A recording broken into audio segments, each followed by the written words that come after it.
Olá, pessoal, seja bem-vindo a mais um Psi-Emuná. Hoje nós estamos aqui para falar de algo muito sério, muito importante e que às vezes as pessoas só entendem realmente o impacto, a importância no momento que precisa. Hoje nós vamos falar com o Tenente Jamil Nobres. Ele vai comentar com a gente um pouquinho o papel do Corpo de Bombeiro, as suas especificidades.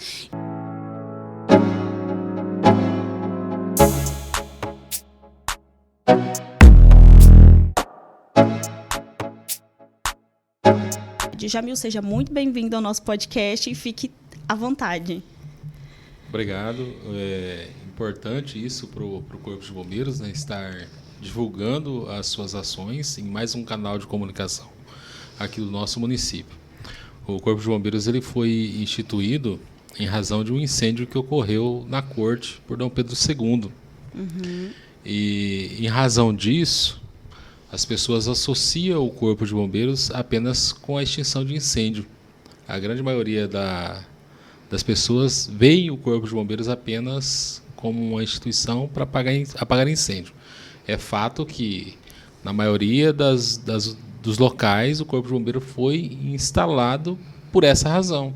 Um exemplo claro foi Tangará da Serra, em razão de algumas ocorrências que tiveram lá em 1995, 96, 97, ocorrências de incêndio. A população viu a necessidade de instalar uma unidade aqui em Tangará. Então, diante disso, a unidade foi instalada e nós estamos aí já completando quase 25 anos no município. Nossa, que legal. E dentre essas atribuições da corporação, além da extinção de incêndio, a gente tem várias outras atividades que nós desempenhamos aí em prol de toda a nossa sociedade. Nós atendemos incêndio, nós atendemos resgate, realizamos atendimento pré-hospitalar, onde a pessoa, por diversas razões, pode solicitar o Corpo de Bombeiros, em razão de um acidente, atendendo um trauma, ou até mesmo um mal súbito, queda. Isso é muito corriqueiro a gente estar atendendo. E às vezes temos atendimento também de algum animal em local de risco. Alguns não, são bastante ocorrências relacionadas a isso. E durante esse período o foco nosso, em razão do estado nosso, a situação do nosso estado, a grande área do estado, nós temos um grande número de ocorrências de incêndios florestais. Então são várias atividades que o Corpo de Bombeiros está apto a estar desenvolvendo aí para a nossa comunidade. Ah, interessante. Realmente, a visão que eu, uma pessoa de fora, tenho muito do Corpo de Bombeiro é isso, apagar incêndio. E, na verdade, a gente sabe que tem a sua importância e seu impacto, né? Tem a questão também de, eu não sei como que fala, de espaço, quando vocês vão lá fazer vistoria, para acompanhar espaço, para abrir, é assim que fala? Isso é uma ação preventiva, além da extinção de incêndio, o mais importante é a prevenção, né? Então é uma ação preventiva que o Corpo de Bombeiros desempenha em toda a sua jurisdição, em todo o estado de Mato Grosso. Inclusive, no início dessa semana agora, durante essa semana, nós tivemos uma ocorrência de incêndio em um comércio, onde ele foi extinto utilizando os extintores que nós fazemos a solicitação para que sejam instalados nessas edificações. Então, daí nós vemos a importância dessa ação preventiva. Caso não tivesse o extintor ali, tanto da edificação quanto da edificação vizinha, não tivesse esse extintor, possivelmente a destruição daquele consultório seria bem maior do que ocorreu isso, acho que terça ou quarta-feira, não me recordo. Inclusive, estive atendendo essa ocorrência, mas não me recordo a data. Mas foi nesta semana agora.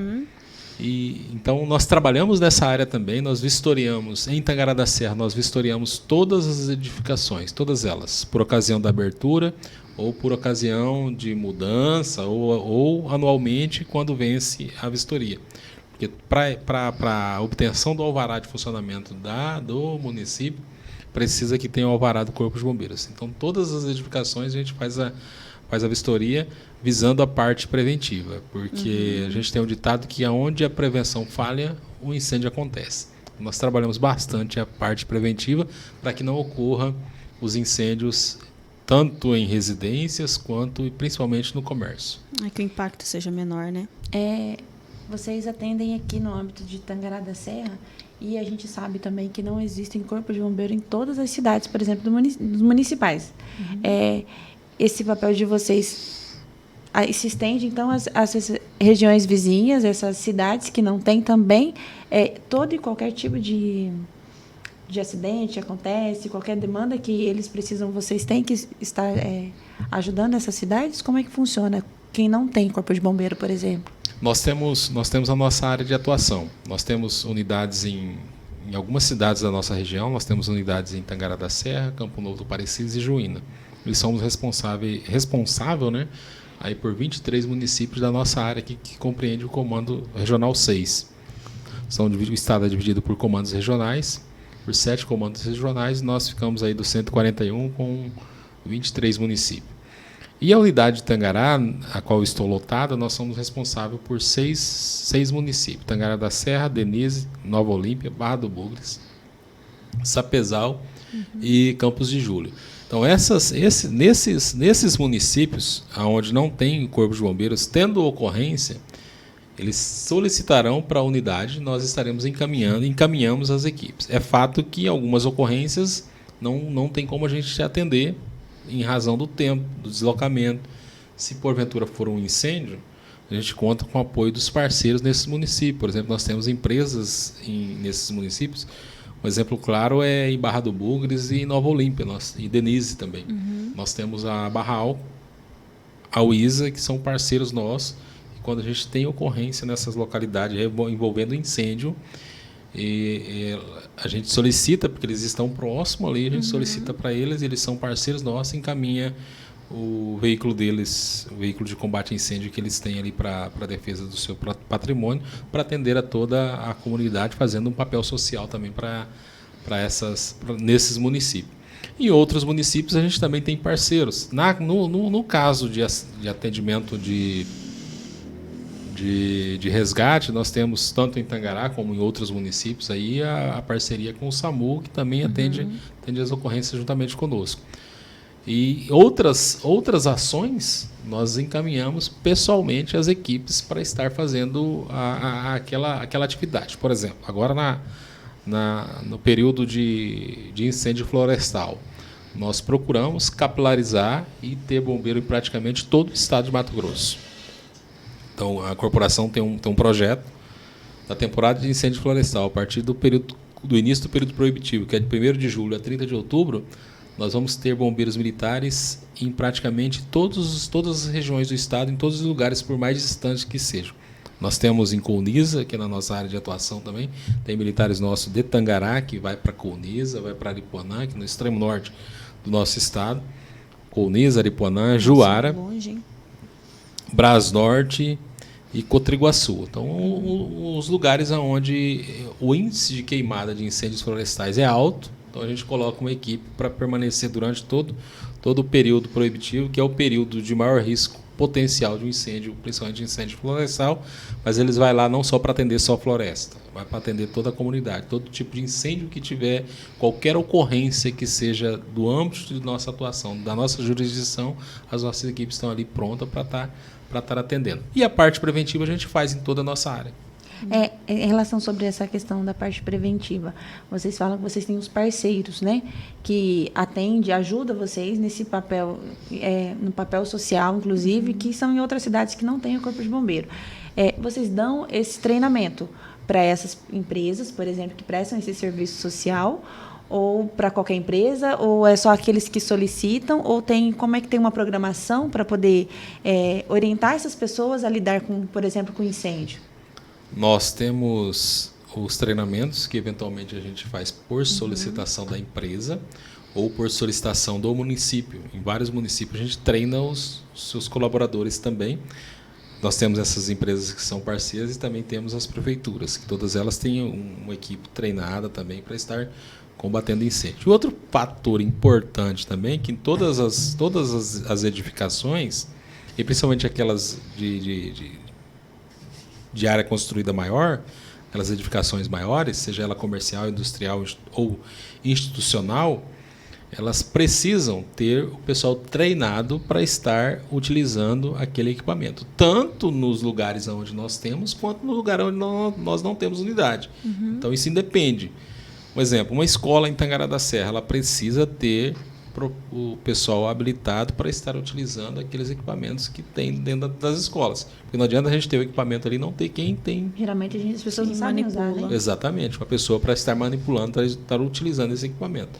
Então, o Corpo de Bombeiros fornece esse tipo de treinamento por solicitação da empresa ou da instituição, e também o Corpo de Bombeiros credencia pessoas para estar capacitando essas empresas e essas instituições também. Que, dada a quantidade de solicitações, às vezes a gente não consegue atender a demanda. Então, a gente capacita pessoas também, a gente credencia pessoas, na verdade, empresas, para estar fazendo esse treinamento também, que é treinamento de formação de brigada de emergência, para empresas, para instituições. Interessante. E como que acontece essa solicitação? Ela é feita por documento, por e-mail, por WhatsApp, ou a pessoa tem que ir lá no Corpo de Bombeiro para solicitar? Vamos pensar que uma empresa, tá, vocês chegaram lá, falou que precisa, e ele falou, tá, eu vou entrar dentro das normas, mas eu não tenho nenhum tipo de treinamento. Como que ocorre essa solicitação? Na verdade, existem alguns passos para a empresa se legalizar, né? Mas a questão do treinamento, o importante é a pessoa às vezes não precisa nem estar indo até a corporação. Com o advento da tecnologia, a gente tem várias outras possibilidades para estar atendendo essa pessoa. Então, ele pode estar mandando um e-mail, encaminha às vezes para o WhatsApp de alguém uma solicitação formal, né? Tem que ser formal. Encaminha a solicitação ali por e-mail, ou pode estar deslocando até lá, ou vai na unidade próxima e faz a solicitação. E a gente, com o maior prazer, a gente procura atender da melhor forma possível. Ah, entendi. Porque, assim, a gente que é leigo no assunto, eu particularmente, até é interessante ter um extintor, mas eu não saberia usar. Não, imagina você, agora você imagina eu. que tem alguém com conhecimento, eu também não sei mexer com isso. Não é algo que a gente fala bem assim, vou procurar saber como funciona, porque um dia eu posso precisar. Por quê? Porque nós não trabalhamos de forma preventiva, nós não vivemos de forma preventiva. E eu acho que isso que é o detalhe também sobre questões de incêndio e de qualquer outra situação de risco, é a gente trabalhar de forma preventiva, viver pensando nessa forma, e a gente não faz isso. Sem dúvida, a prevenção é o melhor caminho, né? A gente tem um ditado que diz que prevenir é melhor do que remediar, e é fato. Então, nós precisamos trabalhar de forma preventiva. A gente precisa ter o extintor no comércio. É interessante deixar bem claro também que é necessário isso em comércio. Residências multifamiliares também é necessário. Por exemplo, prédios, um conjunto habitacional, uma residência multifamiliares, sim. Agora, uma residência unifamiliar, não há necessidade de ter nenhum tipo de preventivo. Não precisa ter, onde você mora sozinho ali, não há, desde que não seja apartamentos, não há necessidade de ter nenhum tipo de preventivo. Entendi. Então, a gente não precisa ter extintor em casa, não. Não há necessidade, não. Mas a gente precisa saber utilizar isso do comércio. Então, é importante, quando colocou no seu comércio, pede para alguém fazer um treinamento. A gente sempre orienta, por exemplo, você coloca no comércio ali, mesmo que seja um ano depois, mas a partir do momento que você vai fazer a recarga do extintor, por exemplo, lá no consultório de vocês, vai fazer a recarga dos extintores, não devolve ele para a empresa para fazer a recarga. Faça um treinamento antes, faça uma simulação antes, para ver como que é a utilização desse extintor. Como é a utilização desse extintor. Por exemplo, aqui nesse estúdio, nesse ambiente, nesse espaço, a gente tem vários equipamentos e rotineiramente deve ser feito o treinamento. Então, por ocasião da renovação disso, a gente sempre conversa com os responsáveis aqui, com o pastor Israel, ou com outros pastores aí, para estar fazendo isso. Quando for utilizar, quando for fazer a recarga, para convocar os irmãos, alguns irmãos, principalmente aqueles que trabalham aqui, que estão sempre aqui, para estar fazendo esse tipo de treinamento. Mas a prevenção é o melhor caminho. Mas a gente fala de forma preventiva, a gente está e acaba falando muito de incêndio. Mas como o bombeiro atua, por exemplo, em questões de acidente, resgate, alguma coisa assim, também podemos trabalhar de forma preventiva nessas questões.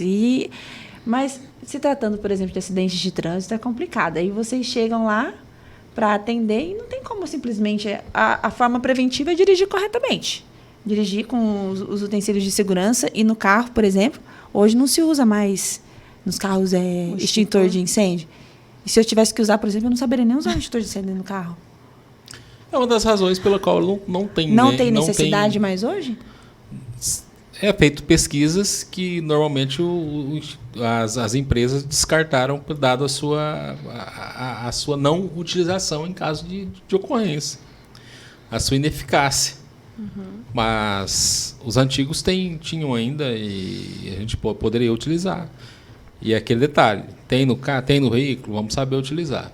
Mas a questão do acidente é importante a pessoa também trabalhar de forma preventiva. A grande maioria dos acidentes ocorre por falha humana. A grande maioria dos acidentes. Raríssimas exceções. Assim como os incêndios florestais, a grande maioria acontece por falha humana, as ocorrências de acidente também é por falha humana, porque alguém falhou, o acidente aconteceu. Viajou com sono, né? Exatamente. Então tem algumas medidas que a gente pode tomar para que evite a ocorrência do acidente, evite a ocorrência, né? Por exemplo, uma ultrapassagem perigosa, você pode evitar isso, ultrapassar numa curva, se tem a faixa contínua ali, não deve ultrapassar, se a velocidade máxima permitida da via é 110, é 120, ou é 40 km por hora dentro da cidade, também você deve respeitar essas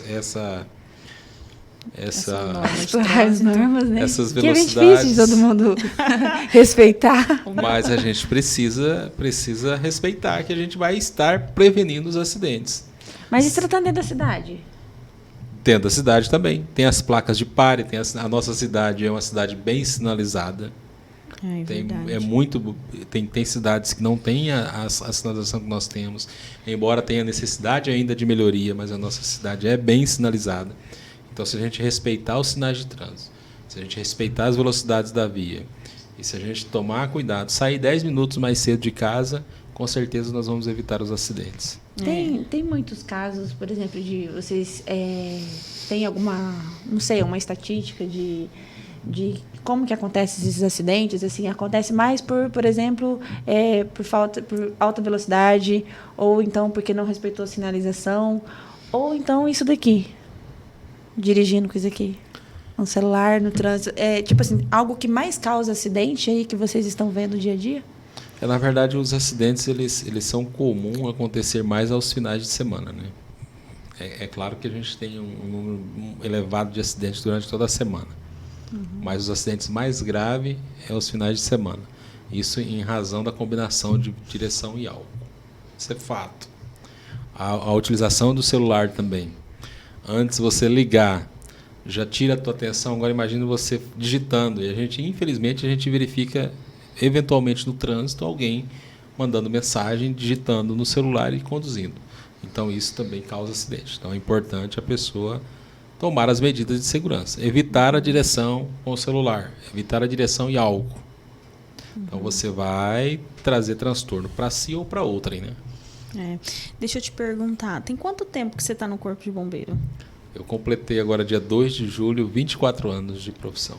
Nossa, quase o bombeiro chegou e Jamil estava lá já, hein? Quase não. Na verdade, nós fizemos, eu faço parte da primeira turma de Tangará. Nós fizemos o curso antes da inauguração da companhia. A companhia, na verdade, vai fazer 24 anos em dezembro de instalação.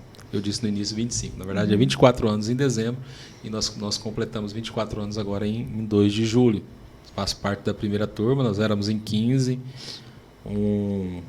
Dos 15, 13 ainda estão nativos ainda. Infelizmente, um ano depois, né, veio a óbito. Um grande amigo meu que era, inclusive. E o outro resolveu seguir outro caminho. Então, desses nós temos 13. Alguns estão em Tangará e outros estão em Campo Novo do Parecis. Mas já tem aí 24 anos aí trabalhando na corporação, servindo a população matogrossense. Quantas pessoas tem hoje no Corpo de Bombeiro? Hoje nós temos em média de 40 militares em Tangará. Nossa, é bastante gente. Tá, e como que é para você ser o remanescente aí nesse grupo? Na verdade, a minha turma é uma turma de 200 bombeiros, né? Turma do estado todo. Uhum. E a gente ainda tem muitos remanescentes ainda dessa turma. Mas a gente tem uma carreira a seguir e tem o tempo que tem que permanecer na ativa. E nós ainda estamos aí. Eu incluí bastante jovem, né? Com 19 anos. Completei 19 anos num dia, no outro, 2, 3 dias depois eu estava incluindo. Então ainda não sou tão velho assim. Nem tá de cabelo branco totalmente. Só um pouquinho. Só tá dando umas luzes aí diferenciada. Não, porque assim, ó, são 24 anos e, querendo ou não, tem experiências que te traz um impacto maior e umas que acaba sendo corriqueiras. Como que é para você gerenciar isso? Porque tem situações que vai te gerar um impacto, tem situações que vai gerar menos impacto, né? E nem todo mundo tem emocional para isso. Sem dúvida. Na verdade, todo bombeiro em formação ele é treinado para suportar emocionalmente as adversidades que a gente vai enfrentar ao longo da carreira. Então, isso durante o curso de formação é bem trabalhado nisso. As situações que a gente vai chegar próximo da realidade, inclusive na formação. Os treinamentos são muito próximos do real. É fato que nunca vai chegar na realidade, né? Nunca você vai conseguir chegar na realidade. A gente tem o ditado que cada ocorrência é uma ocorrência. Cada atendimento é um atendimento. É único, né? É único. Pode ter um atendimento parecido, mas igual é muito raro isso acontecer. Até mesmo os incêndios, que são muito normal nessa época do ano, mas cada um tem a sua especificidade. Cada um tem a sua particularidade. Então, cada ocorrência é uma ocorrência. Cada ocorrência vai te trazer algumas lembranças, alguns traumas. Né? A psicologia vai tratar sobre traumas. Né? A gente trata o trauma de ocorrência envolvendo acidente de trânsito. Pessoa que sofreu uma lesão resultante de uma força exterior é considerada um trauma. Né? A psicologia é de outra forma. Né? Mas cada ocorrência tem a sua particularidade, tem a sua especificidade. Então, a gente é preparado ao longo da carreira para enfrentar todas essas particularidades. É fato que a gente é ser humano também, mas a gente tem que chegar ali. Normalmente, quando você chega numa ocorrência, é natural as pessoas todas abrir mão daquilo que está fazendo e o bombeiro chegou, o bombeiro resolve. Né? Então, a gente é treinado para resolver as situações adversas que, porventura, venham a ocorrer aí ao longo da nossa carreira. A sociedade tem uma confiança muito grande, né? Na profissão do bombeiro, no agir dele no momento que aparece o bombeiro, como você disse, todo mundo para tudo e deixa que eles agem. Existe uma confiança muito grande nessa corporação, né? Felizmente, hoje nós somos o órgão de maior confiabilidade, né? Dado as nossas ações, as nossas atribuições e principalmente as ações do nosso efetivo, que é muito comprometido. Então, o número, às vezes, alguém acha que é muito grande, alguns entendem que é um pouco reduzido, mas a confiança da população e o comprometimento vem em razão do comprometimento de todo o bombeiro. Isso em todos os nossos países, e se não, no mundo todo. Né? Então, a confiabilidade é muito grande.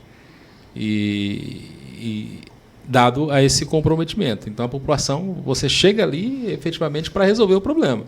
A população vai entender que você vai resolver o problema. Eu já tive situação de eu chegar em ocorrência junto com a minha equipe ali, quando a gente chega, todo mundo abandona e diz, não, o bombeiro chegou, o bombeiro resolve. Então, é contigo. Dando treinamento lá no assentamento, dando conselheiro em determinada situação, a gente estava treinando lá e colocamos um fogo em um espaço uma área delimitada ali com segurança para que os brigadistas fizessem o treinamento, fizessem o combate. Quando o fogo subiu um pouquinho, ele abandonou o abafador e falou assim, esse é problema seu, é o problema do bombeiro, é o bombeiro que resolve. Colocou fogo, vocês que apaguem. E, na verdade, a gente estava dando treinamento para ele, então mostrando para ele que a realidade, como eu disse no início, a gente faz o treinamento próximo da realidade. E quando a gente vai pegar os brigadistas, principalmente os brigadistas florestais, a gente procura atender a realidade. Então, a gente delimita uma área que pode ser queimada ali, para teste, né, para treinamento. E naquele momento ele disse, não, esse aqui é problema do bombeiro, então o bombeiro vai resolver. E são várias ocorrências, várias circunstâncias que as pessoas vão chegar e vai entregar para você. A bola agora é sua. Exatamente. E a gente chega e, felizmente, graças ao nosso Deus, nós temos resolvido as situações. tem as situações que vocês vão chegar lá e às vezes vão tentar de tudo para salvar uma pessoa, por exemplo, e talvez vocês não, devido à situação, à gravidade do caso, que não vai ter 100% de êxito no sentido de salvar aquela pessoa. Como é que vocês lidam com isso? Tipo, não conseguimos, infelizmente veio a óbito a pessoa. Como é que lida? Como é que fica a equipe toda de vocês, assim? Na verdade, a gente vai para resolver a situação. Só que a gente tem que ter o entendimento e ter o emocional preparado para, em algumas situações, a gente vai conseguir resolver tudo. E outras a gente não vai conseguir, dado a sua especificidade, a sua particularidade ali. Principalmente, por exemplo, acidentes. Essa semana agora a guarnição atendeu uma ocorrência de um acidente. Fato que já aconteceu comigo também, atendendo a ocorrência.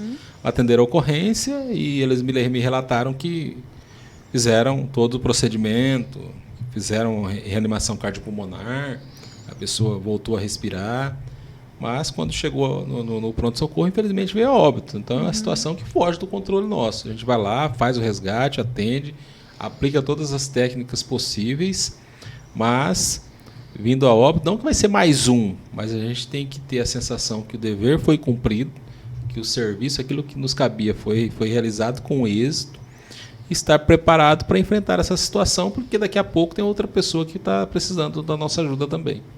Eu te perguntei essa questão do impacto, porque quando eu comecei a trabalhar no hospital, em Brasnorte, eu sei que são órgãos diferentes, treinamentos diferentes, mas querendo ou não tá na área ali que vai socorrer pessoas, então tem um preparo diferenciado. E aí tava na equipe do SAMU e era nova na cidade e tal, assim, novinha em folha, tava inaugurando. E aí uma enfermeira, primeiro dia dela, eles foram socorrer um rapaz de 18 anos, graças a Deus eu não estava aquele dia no hospital, eu acho que eu não teria emocional para isso. Mas assim, o rapaz ele foi socorrido, só que ele bateu e ele perdeu a cavícula. Então eram muitos vasos, muitas veias que foram estouradas, então não tinha muito o que fazer pelo rapaz. Mas ainda assim, colocaram muitas bolsas de sangue e tal, e foi aquele, assim, foi bem impactante para as pessoas que atenderam. E essa enfermeira que atendeu a ocorrência foi o primeiro, foi o último dia, e ela entregou e não voltou mais. Porque para ela, por mais treinamento que ela tivesse, por mais que ela imaginou que ela estava preparada, na verdade ela não estava preparada para aquele momento, tanto que foi o primeiro e último dia dela ali naquele tipo de atendimento, né? Então, assim, às vezes a pessoa, ela acredita, o meu emocional, ele é preparado assim. E nessa situação, no treinamento, teoricamente, tá no treinamento. Então, o impacto é mas quando eu chego na realidade, para mim, o impacto ele é outro. O impacto de fato ele tem é diferente, diferente, humano ali, né? Tem ele é essa muito diferente. E nem todo mundo consegue gerenciar essas emoções, saber que, por mais que eu cumpri meu dever, eu fiz o que eu podia, eu acho que a emoção é um negócio assim, muito difícil para saber lidar ali. Sei lá, talvez tenha um parente, tenha um amigo, e você vai ter que dar notícia. Eu não sei se vocês dão notícia, alguma coisa assim, ou a pessoa tá vendo ali socorrer e a pessoa percebe que partiu, e assim, eu não sei o impacto que isso gera em vocês, né? Porque é muita coisa, emocionalmente é muita coisa. Na verdade, não que a gente não sinta, né? Porque senão vai parecer que seja um robô, né? Mas a gente é preparado para não deixar transparecer esse sentimento, dado a nossa posição e a nossa atribuição constitucional, que é de realizar socorros de urgência, né? Então nós precisamos estar preparados para enfrentar isso. A gente enfrenta tranquilamente, mas a gente tem sentimento, somos seres humanos, e a gente precisa entender isso e também entender que a gente precisa procurar ajuda também emocional, né? Ao longo da carreira a gente precisa fazer isso. Mas a gente há algumas situações a gente acaba dizendo para a família, infelizmente não houve o que fazer, e a gente vai aguardar a Politec, ou aguardar a perícia, aguardar, ou às vezes a gente encaminha para o hospital, porque nós não atestamos óbito. Em caso de óbito, a gente não atesta óbito. A gente precisa de um médico no local para que ele E no local também ele não vai atestar o óbito, ele vai declarar o óbito, né? Atestar quem atesta o óbito é o Instituto Médico Legal, né? Médico legista que atesta o óbito, verifica a causa e atesta o óbito. Então, mas o médico vai declarar que houve o óbito. Então o médico, nem o enfermeiro também não faz. Então, o médico vai declarar que está em óbito e é encaminhado para o Instituto Médico Legal para fazer o atestado de óbito. Mas a gente, em caso de morte óbvia, é evidente que a gente também pode declarar que houve. A gente fica aguardando esses profissionais. Mas aí a gente já sabe que, por algumas particularidades ali, as razões ali do acidente, sinais vitais, a gente sabe que às vezes não há o que se fazer. Embora, em algumas vezes, a gente continua tentando, continua fazendo. Mas tem situações que não há. Em caso de acidente, a gente tenta, né? O máximo possível. Principalmente com reanimação cardiopulmonar e várias outras técnicas, né? Outras técnicas, exato. Mas, se houver necessidade, a gente vai falar. Tranquilamente, aparente, né? Às vezes você está sentindo a dor do paciente ali também, mas você não deixa transparecer em razão da sua posição naquele momento. Ah, entendi. Deixa eu te perguntar, você estava falando aí do óbito, surgiu uma dúvida. Quando vocês estão fazendo o transporte e a pessoa ela falece no meio do percurso para o hospital, por exemplo, vocês acabam de chegar no hospital ou vocês levam para algum outro lugar específico? Não, todo deslocamento nosso é deslocar. Todo paciente é encaminhado para o pronto-socorro municipal. Seja em Tangará, seja qualquer outra cidade. Então nós encaminhamos ele para aquele pronto-socorro mais próximo, pronto-socorro municipal mais próximo. Se porventura ele tiver uma parada, porque se nós colocamos ele dentro da viatura é porque ele ainda tem sinal vital. Algum sinal vital ele ainda tem. Se porventura no meio do trajeto ele sofre uma parada cardiorrespiratória, uma parada respiratória, a gente vai procurar fazer todas as técnicas possíveis até chegar no pronto-socorro municipal. Então nós não vamos parar de fazer qualquer tipo de atendimento. Se houver uma parada cardíaca, a gente vai fazer a RCP até a chegada no pronto-socorro. E aí não foi raras vezes que nós continuamos fazendo e ajudando a equipe médica do município aqui a fazer os procedimentos também da RCP, né? Reanimação cardiopulmonar. Então a gente continua fazendo esse atendimento, continua com o deslocamento dele até o pronto-socorro municipal. Lá no pronto-socorro encaminha ele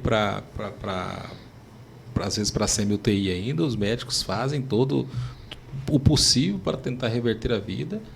Mas tem alguns casos que, infelizmente, a gente não há o que fazer e vai acabar indo a óbito. Mas a gente chega até no hospital. Ah, entendi. Então, sempre vocês chegam, entrega no hospital e o hospital vai direcionar para o que for necessário. Se for para uma viagem, se for para uma UTI, se for para o médico legista, cada um, aí eles vão direcionando. Exatamente. A gente entrega o paciente sempre para um médico. Né? Interessante.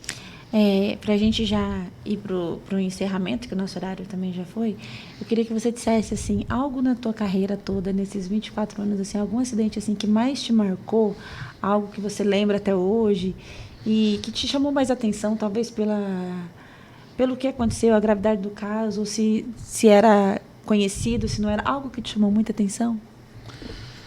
Na verdade, são várias ocorrências. Eu trabalhei no resgate no município por 10 anos, né? Depois, agora trabalho mais indiretamente, mas diretamente no resgate por 10 anos. Então foram duas situações, tem várias ocorrências que a gente atende, que a gente vem a lembrança sempre, você se lembra, mas tem duas situações que são bastante, que me marcou bastante. Uma ocorrência na Vila Esmeralda, ao lado da Igreja Assembleia de Deus da Vila Esmeralda. Entrou uma solicitação lá que uma menina tinha caído num poço. E aí, como nós somos membros da Assembleia de Deus, eu sabia onde era a igreja da Vila Esmeralda, sabia o endereço correto. Isso já facilita porque a gente sabe os atalhos, né? E então já deslocamos rapidamente. Outra equipe deslocou com outra viatura, até uma viatura menor, mais leve. Chegou depois da nossa, que era um pouco mais pesada. Mas nós chegamos lá e uma menina de 6, 7 anos de idade, ela caiu no poço. Ela subiu no poço. Antigamente os poços tinham umas caixas de madeira Quando tirava Umas tampa, né? Quem é mais antigo aí Não vai se lembro lembrar. Não dessa lembro época. disso. Não faz parte. Não é da minha época. Quem é mais antigo vai se lembrar. E ela subiu no poço e ela desceu com aquela tampa. E ela desceu. E aí, quando nós chegamos lá, eu desci. E aí eu desci, quando eu cheguei lá no poço, quando eu cheguei, ela estava com as mãos numa parede do poço e com os pés na outra parede, firmando para não descer na água. Isso aí deve ter demorado uns 10 minutos, mais ou menos, e ela naquela posição. Em cima das tábuas, tábua bastante podre, contribuiu também para que ela ficasse, mas ela estava com as mãos numa parede e com as pernas na outra parede do poço. E aí, quando eu cheguei lá embaixo, ela pegou e já pulou em mim e me abraçou.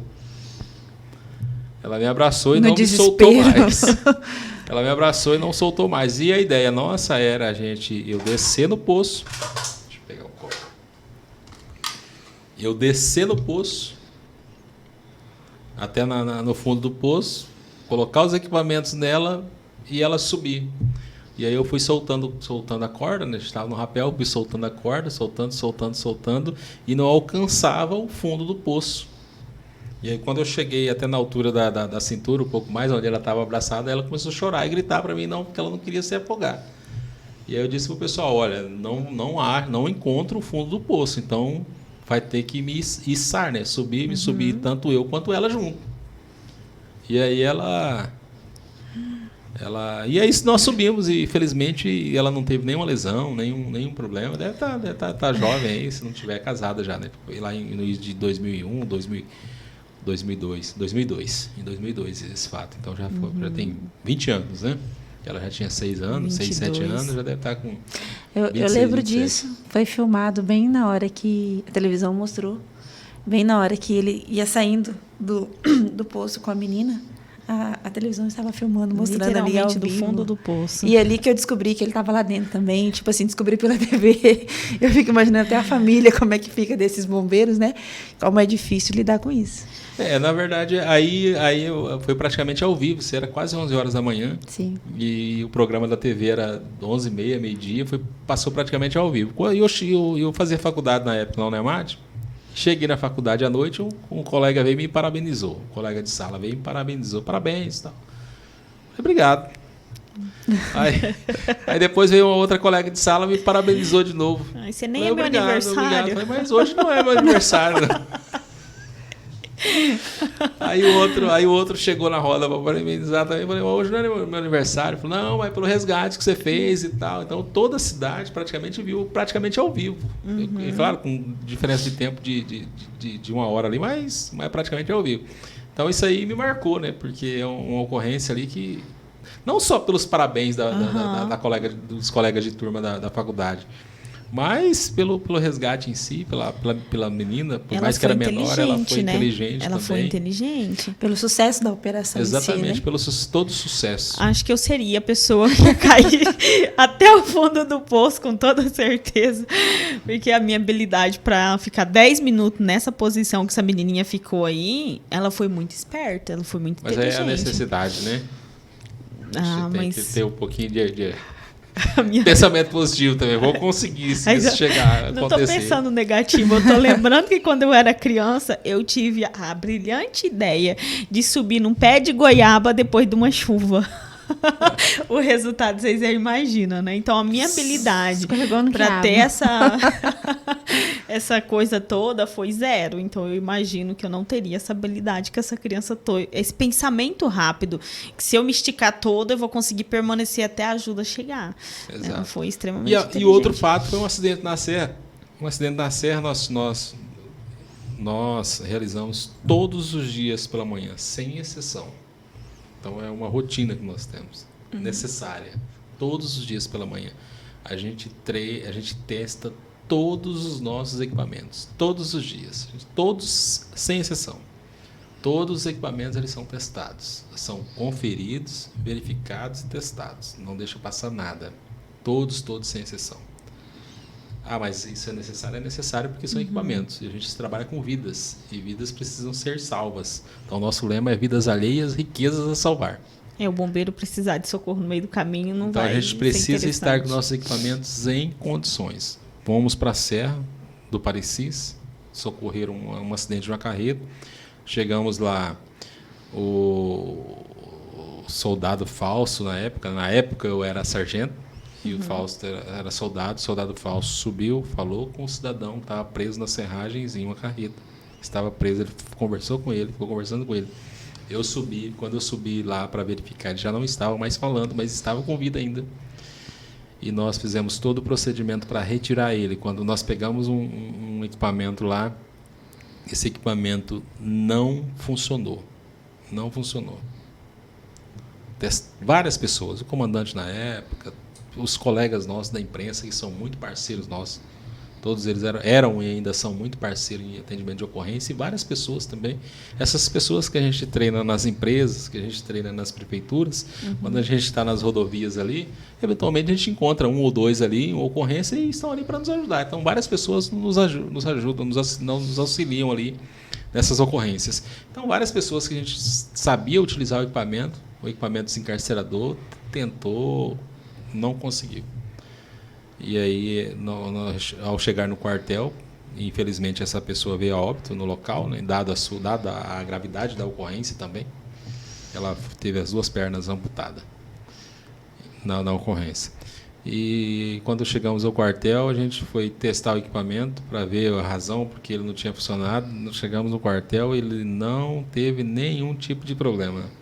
Funcionou legalzinho. Normalmente. E nós não fizemos nada do final da operação até no início. Alguém cometeu algum erro no começo lá? Ninguém. Porque foram várias pessoas. Foram várias pessoas. Eu, o soldado Fausto na época, o comandante da unidade estava no local, ele também, na época, ele também verificou, o motorista dele, nós estávamos pelo menos uns 10 bombeiros. Os 10 tentou... De formas diferentes. Várias pessoas tentaram também, os repórteres, né? Um grande amigo nosso que infelizmente também já partiu, o Raposão também tentou, e num acidente de trânsito também ele acabou falecendo, né? Ele tentou, e vários outros repórteres ali tentaram, porque sabia, né, que eles estavam em todas as ocorrências com a gente. Então a gente sempre treinava eles. E infelizmente nessa ocorrência o equipamento não funcionou. E quando chegou no quartel, funcionou perfeitamente. Então, sem explicação. Sem mistério. É um mistério, né? Sem explicação. Incrível, né? Como algumas coisas são coisas que realmente que é para não esquecer nunca, né? Então, esse fato, a gente praticamente não esquece, né? Quando você lembra de acidente, quando você passa no local, você rememora isso na mente, passa a reviver isso. Mas, assim, é interessante a gente ouvir isso, porque a gente começa a entender, assim, que as pessoas veem vocês como uma fortaleza, alguém que está chegando com socorro, literalmente, para eles. Tanto que tem realmente essa confiança por parte das pessoas em vocês. Mas a gente tem que entender que são seres humanos, né? E que sofrem também com as situações. Porque por mais que vocês tenham treinamento para lidar com tudo isso, nenhum treinamento chega perto quando se compara ao sofrimento humano. Quando você chega ali, que vê uma pessoa sofrendo, que você fala, poxa vida, eu poderia... eu vou tentar, eu vou dar o meu melhor e vou fazer o possível para salvar aquela pessoa. E, às vezes, infelizmente, dada a gravidade do caso, não consegue, né? Não tem êxito nisso. E a gente começa a entender que são seres humanos e que podem sofrer. Vocês são fortes, são capacitados para poder aguentar esses tipos de coisas, de situações, mas que também sofrem, que vocês também precisam procurar ajuda, né? De vez em quando. Aqueles casos mais graves precisam buscar ajuda para continuar sendo útil no seu trabalho. Porque se não busca a ajuda, se não busca um tratamento, se acha que eu sou forte o suficiente e vou aguentar sempre, daqui a pouco vocês estão precisando de ajuda. E é bom a gente entender isso. Olhar, ter essa visão mais humana, inclusive, do Corpo de Bombeiro, não de super-heróis. Vocês realmente são super-heróis, mas que também sofrem com o caso em si, sofrem com as vítimas, sofrem com as situações que, infelizmente, não têm condições de socorrer, né? Esse é um fato claro, típico, né? Que a gente queria fazer algo a mais, tinha condições de fazer, mas infelizmente a gente não tem o controle de tudo. Por exemplo, um equipamento que funcionou de manhã, quando nós retornamos da Serra, ele funcionou também, ele acabou não funcionando. Então é uma coisa que foge da nossa responsabilidade, da nossa não é nem responsabilidade, né? Foge do nosso controle. É uma coisa que a gente entende como é os desígnios de Deus, né? Uma última pergunta, só para a gente finalizar. Dentro do Corpo de Bombeiro tem apoio psicológico? Nós temos a nossa coordenadoria de assistência social, que ela tem alguns militares que rotineiramente passam em todos os quartéis, fazem palestras envolvendo o apoio psicológico. Hoje nós temos profissionais que está na capital do estado, mas com o advento da tecnologia também, havendo a necessidade, a pessoa pode programar seu atendimento, tendo necessidade. Tem algumas pessoas que procuram outros tipos de apoio, né? De apoio no município mesmo, às vezes não quer o apoio institucional. Então a pessoa tem essa possibilidade também. Tem alguns psicólogos do município também que tendo a necessidade acabam atendendo também. Então a gente tem um apoio. Tem uma rede de apoio bacana. A gente tem uma coordenadoria de assistência social e religiosa dentro da coordenadoria de assistência também. A gente tem tanto apoio psicossocial quanto os religioso. Mas isso é de forma estadual, né? Tipo assim, ele tem para atender todo o estado, toda a demanda do estado. Exatamente, todo o estado. E a gente sabe que talvez isso não seja o suficiente para atender toda a demanda que tem, né? E aí, às vezes, acaba tendo que cada profissional do bombeiro, às vezes, quem precisar, se for algo mais urgente, às vezes tendo que buscar, né? Ajuda de outras formas. Normalmente acaba atendendo todo o estado e suprindo a demanda, né? A necessidade ali. E se houver necessidade também, mesmo estando em Cuiabá, enquanto comando da unidade, que a gente faz parte, né, a gente encaminha esses militares para Cuiabá, ficam ali um determinado período, fazem tratamento se for necessário, para que não deixe a família desse militar e esse militar desassistido. Né? Vocês sempre, eu acredito que se algum profissional queira ir lá, dar uma palestra, fazer algum trabalho envolvendo a saúde mental ali, eu acredito que vocês estão de porta aberta ali para atender essas pessoas que se voluntariam para poder ajudar vocês? Estamos, isso é sempre bem-vindo, né? Nós temos uma parceria também com a faculdade, com a FAEST, né? Isso. Que ela tem alguns acadêmicos, né? Que fazem estagiários. Estágio lá e levantam algumas possibilidades. Às vezes indica alguém para fazer algum tipo de tratamento também, caso seja necessário. Não é tratamento, é um atendimento específico, né? Às vezes percebe alguém ali que está precisando de um atendimento específico e acaba encaminhando para um profissional. Aí tem a clínica escola deles, né, que também tem essa parceria também. Mas, se qualquer profissional quiser, a gente está sempre à disposição para estar atendendo. E para nós é sempre importante isso. Maravilha. A gente queria agradecer a sua disposição para poder nos atender aqui, né? Eu sei que não foi forçado, tá, Mirada? Ele veio de livre e espontânea vontade. E eu queria, assim, parabenizar o seu trabalho. E realmente, você sabe, assim, particularmente, que eu admiro muito a tua profissão, você, pelo profissional, a sua seriedade que você tem em relação àquilo que você faz. E que isso se estenda também a toda a corporação, de que realmente vocês fazem um belíssimo trabalho, que a sociedade tem essa confiança, não é à toa, porque realmente vocês prestam um serviço digno e que vocês possam continuar tendo esse apoio da sociedade, fazendo o seu trabalho bem feito. Obrigado. Obrigada. Tem palavras para agradecer. Obrigado.